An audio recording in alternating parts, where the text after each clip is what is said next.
Olá, seja bem-vindo mais uma vez nesse canal. Para nós é uma alegria poder compartilhar da palavra de Deus com você. Esperamos que você seja grandemente edificado em nome de Jesus.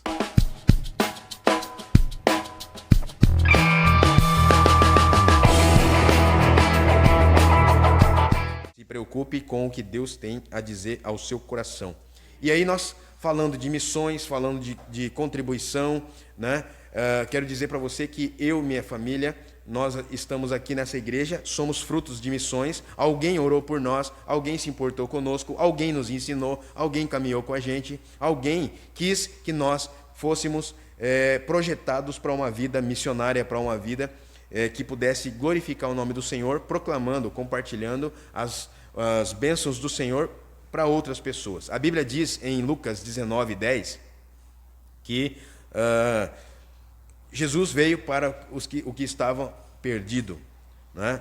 O que se havia perdido, ele veio para essas pessoas. A Bíblia diz também que Jesus veio para os doentes, ele não veio para as pessoas sãs, para as pessoas saudavelmente espirituais. Ele veio para as pessoas que estão doentes espiritualmente. Esse mundo está doente espiritualmente. Esse mundo não entende as questões de Deus. E não entendendo as questões de Deus, também não aceita as coisas de Deus. A Bíblia diz, Jesus ensinou, Jesus falou no capítulo 17, no capítulo 15 do Evangelho de João, que o mundo odeia o cristão.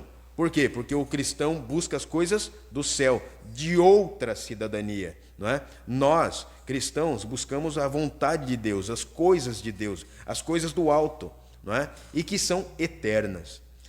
E quando o mundo nos odeia, é porque ele vê que nós temos uma outra opção de vida, um outro estilo de vida. Enfim, o mundo não está com uma boa influência. A Bíblia diz que o mundo jaz no maligno. Significa que o mundo está sobre o domínio do mal. Ah, pastor, mas e Deus não é dono do mundo? Não, ele é dono do universo. Ele é dono de tudo o que existe. Mas, assim como ele deu o livre-arbítrio ao homem, ele também deu a liberdade para ele escolher se ele quer o bem ou o mal. Se ele quer a vida eterna com Jesus ou a morte eterna com o inimigo das nossas almas. Não é? Nós temos a escolha. Deus nos ama de tal maneira que nos deu o poder de escolher o que nós queremos. Não é? Então você tem que pensar. Né? E a campanha de missões nacionais, por exemplo, desse ano, 2020, fala que ele nos amou primeiro. E aí o resultado disso é porque nós amamos. Então, nós amamos porque ele nos amou primeiro. E como que eu demonstro isso? Amando as pessoas, que é o primeiro mandamento, ou melhor, o segundo mandamento que ele nos ensinou. O primeiro qual é? Ame o Senhor, o nosso Deus, de todo o seu coração, de todo o seu entendimento e de todas as suas forças. E ame o seu próximo como a ti mesmo. Então, se você se ama, você também tem condição de amar o outro. Multiplicando esse amor de Deus, não é? O Senhor espera que nós multipliquemos esse amor, que multipliquemos a atenção, que multipliquemos o poder de Deus, que multipliquemos a influência de Deus, a vida de outras pessoas. Né? O Senhor também espera que, por ter nos amado, Ele espera que nós oremos pelos que estão perdidos. Então não é uma coisa estática, parada, inerte, mas é uma coisa em movimento, é uma ação em movimento, é uma vida dinâmica que o Senhor nos dá. Quando Ele nos ama, Ele me dá total compreensão que eu devo orar, e essa oração ela é o regar o meu relacionamento com as pessoas. E regando o relacionamento com as pessoas, eu tenho fruto desse relacionamento.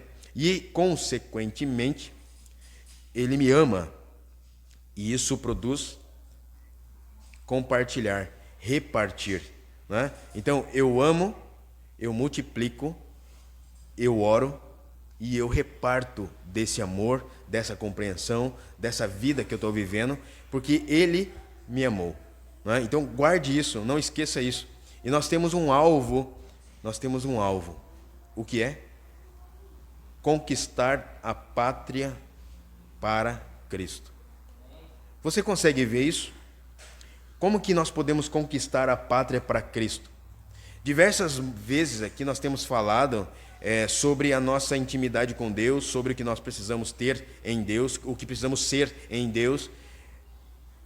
Isso é mudar a pátria. E não se conformar somente com o nosso pequeno grupo, com o nosso mundo, só com essa igreja, só com esse espaço, mas ter o mundo como o campo de atuação, um lugar onde eu e você podemos plantar e colher, né? E o hino gaúcho, né? O hino do Rio Grande, bem como a ideia gaúcha, é: tudo que se planta aqui cresce, floresce, né? Tem até isso no hino, né?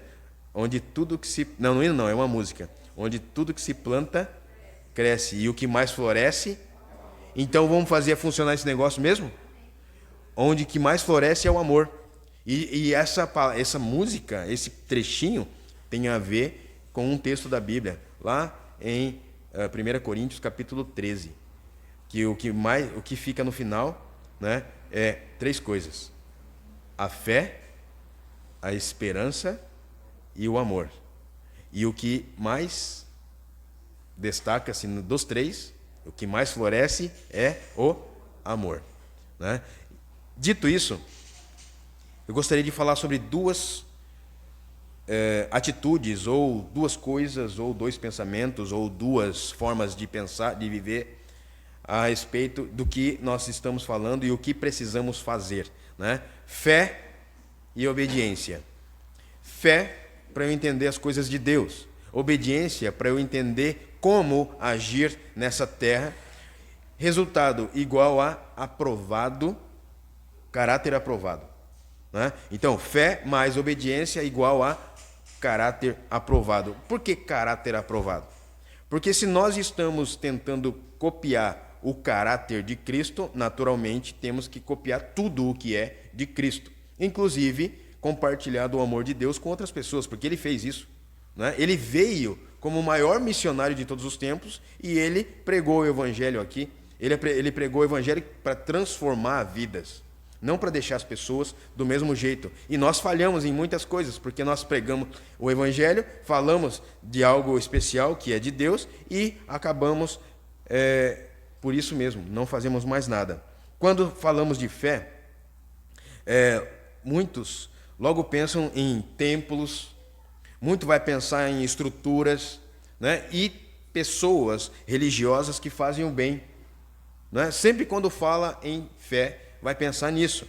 Dificilmente vão pelo pensamento de uma vida separada e consagrada com o propósito de glorificar o Senhor. Aquela pessoa que vive para aquilo, ou aquela forma de viver, um estilo de vida diferenciado, né, distinto.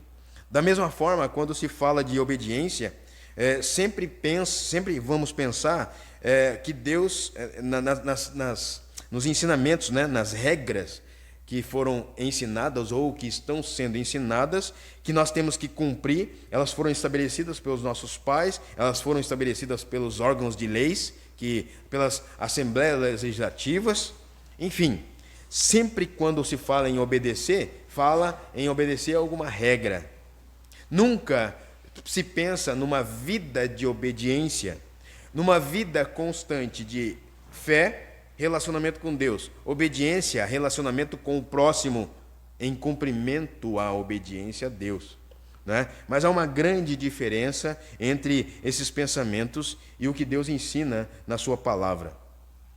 O que nós somos desafiados é a andar como Jesus andou. Isso significa não só ter fé, mas obedecer os mandamentos, porque ele obedeceu os mandamentos, né? E a Bíblia diz lá em 1 João capítulo 2, versículo 6: aquele que afirma que permanece nele deve andar como ele andou. Não é? E quando nós pensamos nisso, poxa, então os meus passos, a minha caminhada está um pouco diferente. A minha caminhada está sendo em outro caminho, de outra forma. E com o propósito de nos forjar a estatura do caráter, né, a Bíblia diz o seguinte, Efésios 4, 13. Aquele que afirma, até que todos alcancemos a unidade da fé e do conhecimento do Filho de Deus, e cheguemos à maturidade, atingindo a medida da plenitude de Cristo. A medida da plenitude de Cristo significa ter um caráter igual ao de Cristo, ou aprovado por Cristo. E para isso nós devemos entender que há diversas responsabilidades e enfrentamentos, né, ao longo dessa vida que nós vamos ter, ou que nós estamos tendo. Quem aqui levanta a mão, ou aí na sua casa, conclui, né, que não passa por alguma prova? Não passa. Quem aqui não passa por algum teste? Quem aqui não tem adversidades? Quem aqui não tem um momento de impacto? É difícil não ter. Nós temos, principalmente quando nós optamos, escolhemos andar pelo Senhor, com o Senhor, vivendo a vida que Ele tem para nós. E aí serão pontos de colisão. A gente, de diversas maneiras, vemos pontos de colisão do nosso caráter com o caráter de Cristo.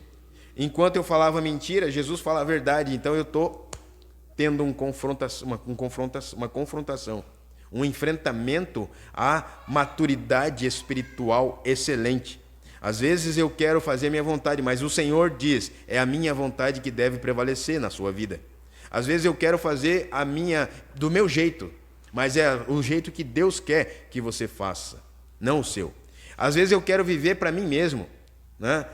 Mas Deus quer que você viva para o louvor da glória dEle, que você viva os princípios elementares dEle, que você viva de acordo com o que Ele deseja, né? E aí, na vida cristã, assim como existe um fundamento firme para sustentar uma construção, que nem nós estamos aqui começando a fazer, e colocar uma estrutura em cima do que está sendo feito, também existe pelo menos dois principais pilares que vão garantir uma sustentação sólida e bem preparada para toda e qualquer estrutura que nós venhamos a ter que suportar ao longo dessa construção do caráter.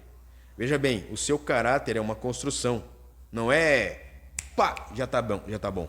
Pelo contrário, você passa por diversas situações onde é forjado, é construído. Então é necessário ter o quê? Uma sólida estrutura embaixo, não é? A sua vida deve ser totalmente dedicada a Deus, para que haja um caráter e reflita na vida das pessoas um caráter aprovado. E o primeiro pilar que nós temos aqui é o pilar da fé. E a Bíblia diz lá em Hebreus, capítulo 11, versículo 6. Em verdade, sem fé é impossível agradar a Deus. Portanto, para qualquer pessoa que dele se aproxima, é indispensável crer que ele é real e que recompensa todos quantos se consagram a ele. Esse texto aqui ele fala tudo, né? Mas esmiuçando um pouquinho mais, para muitos Deus está bem distante das suas vidas e isso nos faz faz a pessoa viver de maneira independente do plano que Deus tem para cada uma delas. Eu vivo do meu jeito. Que Deus não estou vendo Deus, então para que eu vou pensar? Eu vou deixar para pensar nisso aí só mais tarde, quando eu estiver mais velho, assim eu vou estar aposentado, tomando meu chimarrão, eu vou estar lá na minha casinha de boa, né? Eu primeiro vou lutar por uma casa própria, primeiro eu vou eu vou construir algumas coisas, primeiro eu vou comprar meu carro, né? E aí depois esse negócio eu penso para depois. Só que não é dessa maneira que devemos pensar. Por quê? Primeiro o Senhor, depois todas as outras coisas. E você pode ver isso em todo o Evangelho. Duas palavras descrevem a nossa fé, ou devem descrever a nossa fé: confiança e certeza. Confiança e certeza dentro de uma fé consciente, você vai ter recebendo Cristo, vivendo Cristo, andando em Cristo, andando como Ele andou. Você vai ter confiança de tudo o que você está fazendo, o caminho que você está buscando, e vai ter certeza de que esse caminho não é duvidoso, de que esse caminho não é um caminho qualquer, não é uma via egoísta, não é uma via infrutífera. Pelo contrário, é algo que tem resultado. E aí, essas duas qualidades, elas necessitam de um início e de um fim seguro. ou seja, confiando no Senhor, dedicando e depositando toda a minha fé em Jesus, eu tenho do início ao fim segurança. Do início ao fim eu tenho certeza. Do início ao fim eu tenho confiança. É como a Bíblia diz, Paulo disse a Timóteo, porque eu sei em quem tenho crido, e estou certo de que Ele é poderoso para guardar o meu tesouro até aquele dia. Qual dia? O dia que nós nos encontrarmos com Ele. Você tem essa certeza? Você tem essa confiança? Você tem essa firmeza? É isso que você precisa ter na sua vida. O ponto inicial da fé é acreditar no caráter de Deus. E qual é o caráter de Deus? Quem Ele diz ser que é. Quem Deus diz que é para você? O que Deus diz? Ele chega para ti, tu tem uma conferência com Ele lá, tu está tendo um tempo com Ele, e Ele começa a falar tudo o que Ele é. Você está vivendo pelo que Ele é? Né? E o ponto final, veja bem, o ponto inicial é acreditar no caráter dele, é o inicial da fé. O ponto final da fé é acreditar nas promessas dele. E quais são as promessas dele? O que ele fará, o que diz na sua palavra que vai fazer. Porque ele não é homem para mentir, nem filho do homem para se arrepender. Ele vai cumprir mais cedo ou mais tarde o que ele prometeu. E ele disse que não te abandonaria, ele disse que estaria até o final dos tempos. Não é? Pois bem, Ele não vai deixar você sozinho. Ele não vai deixar você desamparado ou desamparada. Quando acreditamos que Deus cumprirá suas promessas, apesar de não vermos nada concreto, não vermos nada visível, né? Mostramos a verdadeira fé que o agrada. Como? Esperando no Senhor, vivendo no Senhor, vivendo, buscando a sua vontade, não é? Esperando, mas ativamente esperando. Não é um processo de espera estático, parado. Né? E acreditar que Deus existe é muito simples, gente. Acreditar que Deus existe é simples. Até os demônios acreditam nisso. Não é? Você pode ver isso lá em Tiago, capítulo 2, verso 19 e 20. Até os demônios creem. Não é? E Deus não se conformará com um simples conhecimento da sua existência. Deus não se conforma com um simples conhecimento da sua existência. O que Ele quer é uma reação sua. Ele quer um relacionamento pessoal e uma relação dinâmica com você que vai te transformar, que vai transformar a sua vida. Uma relação dinâmica que vai levar o ponto de você ser transformado pelo poder do seu amor, pelo poder da sua graça, da sua palavra. Quem, com sinceridade, o buscar, será premiado com a sua presença íntima. Amém? Quem acredita e sinceramente busca o Senhor, será premiado com a sua presença íntima. E para viver isso na prática, você pode começar pensando o seguinte, 2 pontos. Presta atenção. A sua fé, ela determina, ela define o que fazer, como fazer, onde fazer, quando fazer, o tempo, né, a duração desse fazer e o meio que será usado. A sua fé define o que fazer, ou seja, buscar mais a Deus para um relacionamento intenso com Ele. Eu preciso buscar mais a Deus, eu quero buscar mais a Deus. Isso vai definir a sua vida espiritual. Como fazer? Orando mais, lendo mais a palavra, evitando a aparência do mal, exercitando mais a santidade. Isso é o como fazer. Né? Onde fazer? Onde Deus quer te usar. Tu precisa saber, precisa buscar. E a Bíblia ensina que Deus está agindo, que Deus está trabalhando, que Deus tem planos. E Ele está trabalhando em cada um deles. Amém? E aí, amados, onde fazer, você tem que buscar de Deus. Aonde você identificar que Ele está fazendo, que Ele está agindo, que Ele está atuando, vá e faça o mesmo. Segue o líder. Segue o líder. Jesus. Quando fazer? O momento certo Deus irá te mostrar, pelo relacionamento que você tem desenvolvido com Ele. Não adianta se achar isso. Achismo não é linguagem de Deus. É certeza a linguagem do Senhor. É planos exatos a linguagem do Senhor. O tempo, né, a duração. A duração, entender quanto tempo irá demandar nesse projeto de Deus. Deus tem o início, o meio e o fim. Ele sempre vai mostrar de tempos em tempos o projeto que ele tem para a sua vida, como fazer, aonde fazer, enfim. Mas você também precisa ter sensibilidade de quando começar e de quando terminar. Por exemplo, quando nós estávamos em Passo Fundo, nós já estávamos sentindo de Deus que não era mais para a gente ficar lá. A gente não podia ficar mais. E precisávamos sair de lá, por quê? Porque nós iríamos atrapalhar todo o processo do crescimento daquela igreja.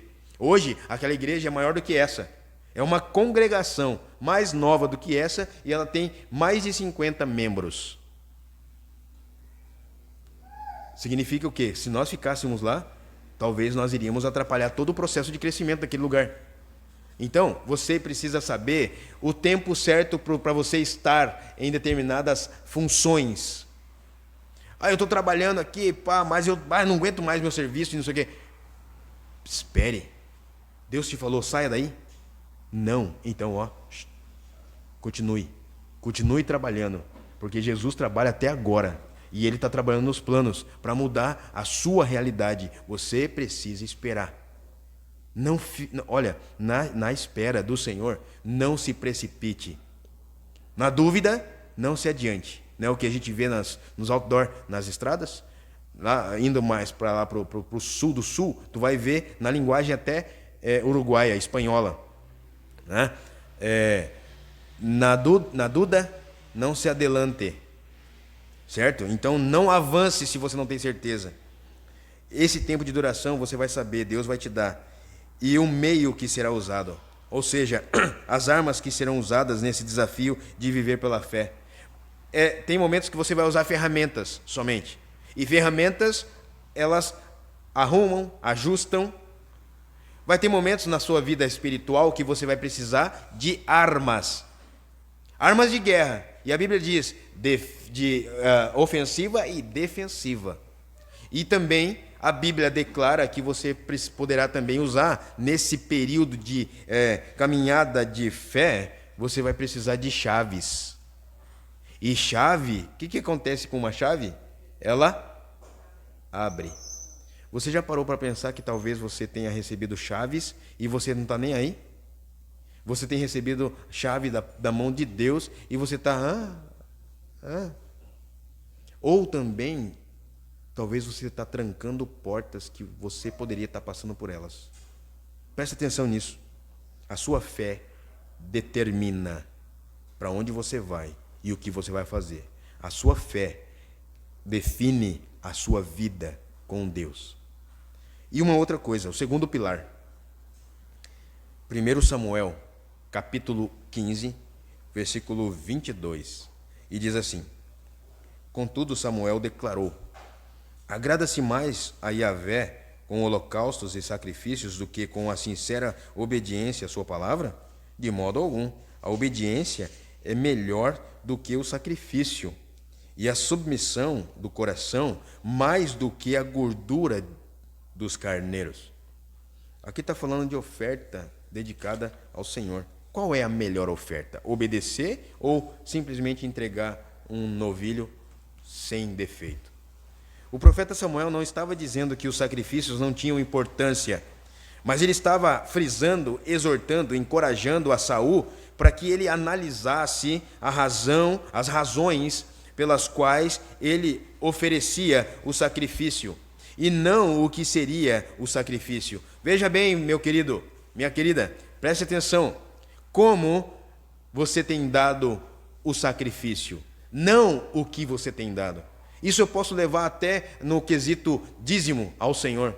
Como você tem chegado no altar do Senhor e entregue a Deus. Não é a quantia, é como. Você se importa com o reino do Senhor, você se importa com o poder de Deus, você se importa com a graça que você está vivendo, a ponto de Deus, aqui devolvendo o que é do Senhor. Nós temos pecado contra Deus, omitindo,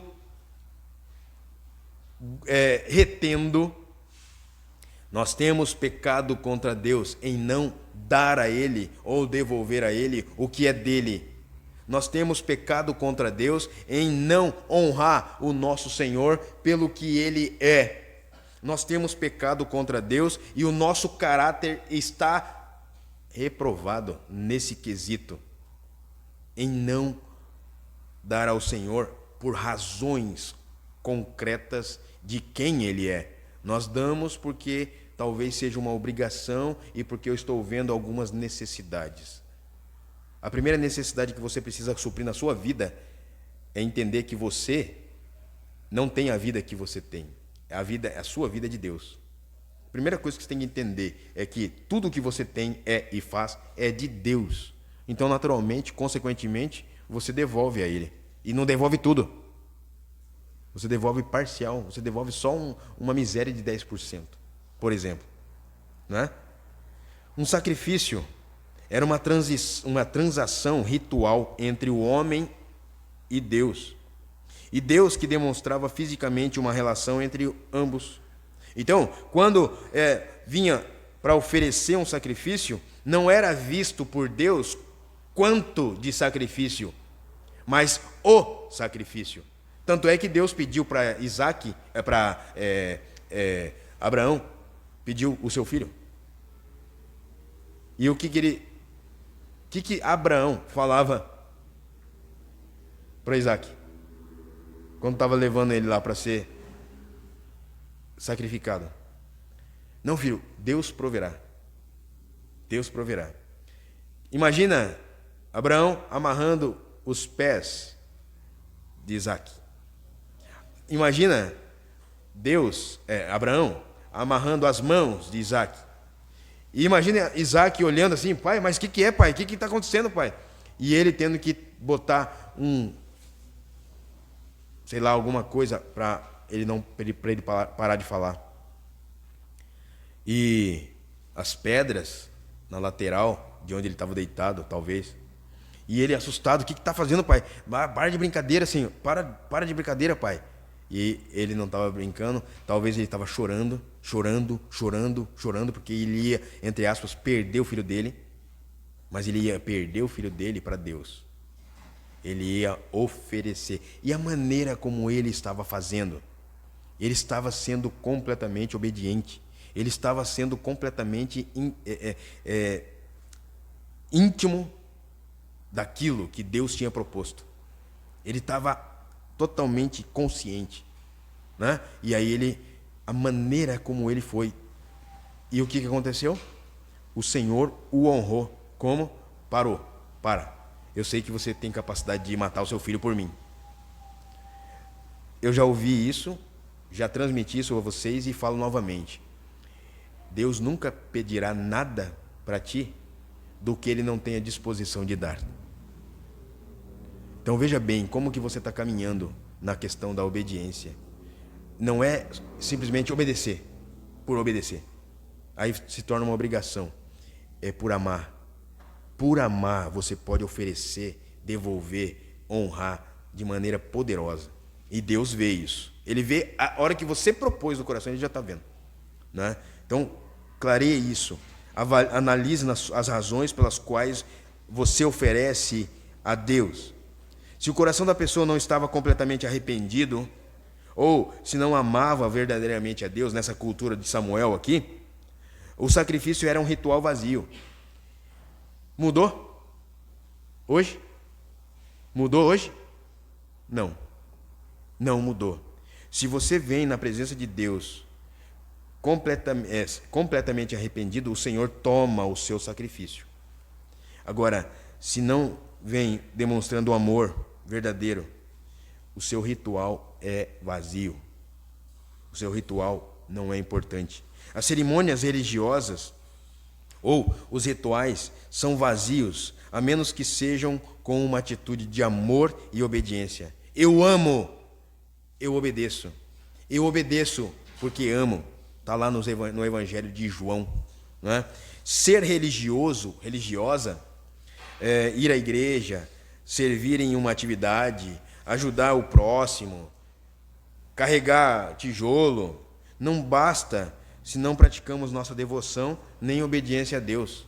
Se você faz isso para amenizar a sua consciência de que, não, eu estou fazendo o melhor para Deus, você não está fazendo de coração. Então, orientação para você é não aparecer aqui. Sabe por quê? Porque faz mal para você. Você precisa fazer porque você está fazendo para Jesus. Porque vai chegar um dia que o pastor ou qualquer um que estiver encarregado na lida aqui não vai te agradecer. Não, ele vai estar irritado, cansado e vai virar as costas. E você vai esperar uma bajulação? Você vai se decepcionar. Então é melhor você vir para Jesus. Senhor, está aqui, ó Pai. Estou aqui para servir o Senhor. Eu estou aqui para honrar o Senhor. Ontem estava uma beleza aqui, os irmãos que estavam tudo gritando e pau no esportivo aí. Nem foi sentir dor, eu acho, lá em casa. Né? Mas aí estava tudo movimentando aqui, tal, um já dando umas ideias aqui, outro dando uma ideia ali, no fim saiu bastante coisa boa. Teve uns que chegou de manhã, outros... Mas eu lembrei, sabe de uma coisa importante? Presta atenção. Eu estava lendo Mateus 22, a vinha, os trabalhadores na vinha. Jesus chamou em 4 períodos, certo? 9 da manhã, meio-dia, 3 da tarde e 5 da tarde. Para serem dispensados às 6 da tarde. Certo? Quem trabalhou das 9 às 6 recebeu 1 denário. Quem trabalhou das 5 às 6 recebeu 1 denário. O que Jesus ensina nisso? A questão da servidão. A questão de servir sem se preocupar com o que o outro está fazendo. Faça a sua parte que nós juntos vamos construir. Não faça olhando para o outro. Não faça isso. É erro. Tu vai cair. Vai falar, o Léo chegou. A gente fez maior gozação ali e tal. Mas, gente, ele ajudou. Recebeu o salário de um dia. Esse é o reino de Deus. Esse é o reino de Deus. Chegou às 6, o problema foi seu. Chegou às 6, ficou esperando, o problema foi seu. Mas também trabalhou. Chegou a 1 hora antes de terminar, meia hora antes de terminar, tu estavas. É isso que nós temos que ver acima de tudo. A obediência por amor a Jesus. A Jesus. Né? E para que isso se torne efetivo, ou seja, a obediência se torne efetiva na nossa vida, na sua vida, é importante que você tenha clareza sobre como viver isso na prática. Não adianta só na teoria. Para eu falar aqui é fácil, muito fácil. Mas como é a prática? Obediência que vem pela imposição. O que é isso? É imposto algo que te leve a obedecer por pressão ou opressão. Sabe quem faz isso? O inimigo das nossas almas, o diabo. Ele te oprime, ele te pressiona e te impõe coisas que vão lhe levar, né, a obedecer. Também tem a obediência que vem pelo medo. Isso significa que muitas pessoas estão vivendo isso aqui, ó. A intimidação faz parte da vida da pessoa e isso lhe faz obedecer por ameaças que inibem as suas ações. É muitas vezes isso que as pessoas têm vivido. Medo, então elas vão fazer. Às vezes até nas igrejas evangélicas tem um pastorzão lá que é o general e ele manda e todo mundo com medo de contrariar, faz. Não é saudável isso não, tia. Não é saudável. Se nós fomos chamados para a liberdade, nós fomos chamados para uma liberdade pura. Não para uma coisa imposta, uma coisa que gera medo. A obediência que vem pela obrigação, tá certo? Não também. Né? Gera ações limitadas pelo fato de fazer como um compromisso e não pelo amor de quem resgatou das trevas. É uma obrigação. Eu vou obedecer porque... Não pode ser assim. Né? E aí a obediência que vem pela fé. Aí falou a nossa língua, talvez. Né? É uma atitude fundamentada na convicção de quem é Deus.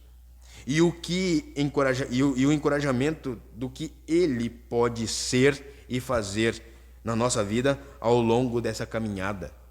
Ao longo da caminhada de fé, Deus deseja que eu e você sejamos fortalecidos, amparados, animados, renovados, para viver intensamente a vontade dEle e assim continuamente obter os resultados eternos. E para finalizar, para concluir, você entendeu? Você entendeu para o que você foi criado?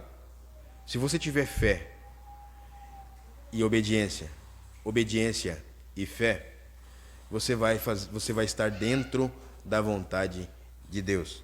Para concluir, você precisa saber de algumas boas notícias para que você não tenha dúvida nenhuma, dúvida alguma de que quem te desafia não é uma pessoa normal. É uma pessoa poderosa, que está acima de todos nós.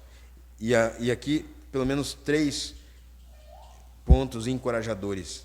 Jesus morreu na cruz para mudar a sua vida. Jesus morreu na cruz para mudar a sua vida. Olha o que a Bíblia diz em Tito 2,14. Ele se entregou por nós, a fim de nos remir de toda maldade e purificar para si mesmo um povo particularmente seu, dedicado à prática de boas obras. Outra coisa, a palavra é a fonte que pode mudar qualquer vida, qualquer pessoa. Olha o que a Bíblia diz em 2 Timóteo 3, 16 e 17. Toda a Escritura é inspirada por Deus e útil para o ensino, para a repreensão, para a correção e para a instrução na justiça, para que o homem de Deus seja apto e plenamente preparado para toda boa obra. E por fim, entregue-se ao amor de Jesus. Entregue-se ao amor de Jesus. E a Bíblia diz: entregue o seu caminho ao Senhor, confie nele, e ele agirá. Aqui fala tudo, né?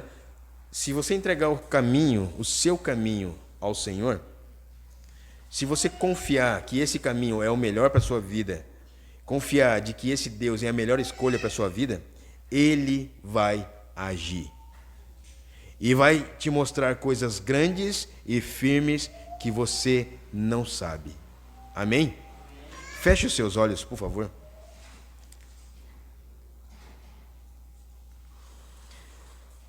Peça a Deus, nesse momento, para sondar o seu coração e fazer uma varredura na sua vida, como um scanner.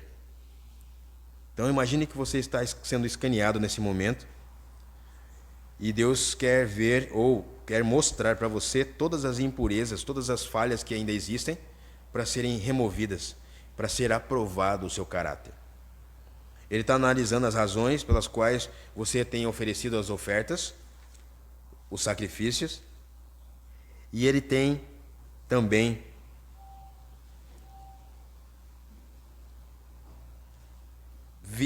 procurado pontos de início e fim da sua fé que você precisa ser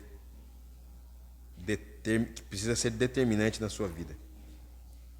2 pilares: fé e obediência para um caráter aprovado.